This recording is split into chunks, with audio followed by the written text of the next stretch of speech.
Meetings this week. AJ Preller wants a payroll upgrade from 169 million to close to 200 million.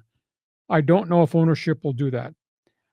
The burning question is ownership interested in making as much money as they can? And when you have 56 sellouts and you draw 3.3 million, are they interested in taking it and reinvesting it in the team, roster, payroll? Or are they interested in using it to wipe out the debt that Preller rung up over his first 9 years with all the bloated contracts, the wasted money, etc.? Keep an eye on that. The Padres obviously have 7 players they've got to make tough decisions on. I think they keep Arraez, Cease, King. I'd like to see them make a bid on Tanner Scott. I would say goodbye to Kim and Profar. I would say goodbye to Higgy. Maybe you bring the utility guys back on economic contracts after we get through the winter baseball meetings. But that's the situation there. Padres payroll. What's your assessment? Ownership trying to take all this money in the front door to wipe out the debt? Or do you think take the money in to give them a pay bump to keep the team together? Well, let's talk about debt. I mean, is this like long-term debt, or is this they have a cash flow negative right now, like on a year-to-year basis? I think it's a cash flow thing based on what they've spent and the depleted TV revenue issue. Okay, now that's a legit point, is the whole TV revenue thing is blown up. But you got all these contracts, like the big money scales up for Machado and Tatis, Yep. and we're not at the peak of that scale up yet, are we?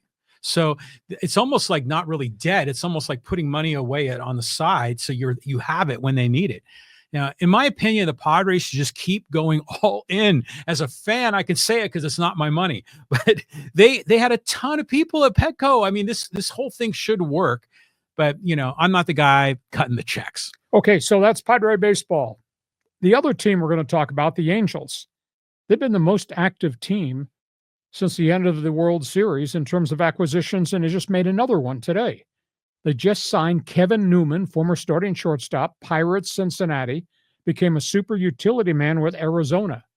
Newman comes in as the insurance policy because they've lost their shortstop, Zach Neto, for the beginning of the baseball season with torn labrum surgery. Newman's established and he's steady. Spectacular? No. But if dude hits 260 and plays a real decent shortstop, and he has every place he's been, good acquisition. Buys time. So you got Newman. They had already acquired Scott Kingery, an infielder outfielder from the Phillies. The other night, they signed Travis d'Arnaud, 2-year contract. Atlanta Braves catcher, hit 17 home runs last season. That's going to allow them to maybe move Logan O'Hoppe sometimes from catcher to let him DH or catcher to go to first base. And, of course, they made the trade to get Jorge Soler. And the interesting thing, they also got Kyle Hendricks of the Cubs. The interesting thing is the guys they brought from Atlanta all have relationships with Ron Washington. Nice. That's kind of fascinating. So as much heat and criticism is being dumped on Artie Moreno, they've been active to get guys on short-term contracts who have proven back of the baseball card reputations in terms of being steady ball players. If Hendricks can be what he was prior to the shoulder issues that hampered him the last year, Hendricks is a rock-solid starter. I like Newman.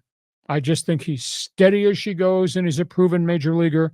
Obviously, we know what Jorge Soler can do as a designated hitter, and d'Arnaud's become a trustworthy catcher, either your starter, as he was in Atlanta, or rotation guy. So for the first time in a while, we got something positive. Talk about the Halos.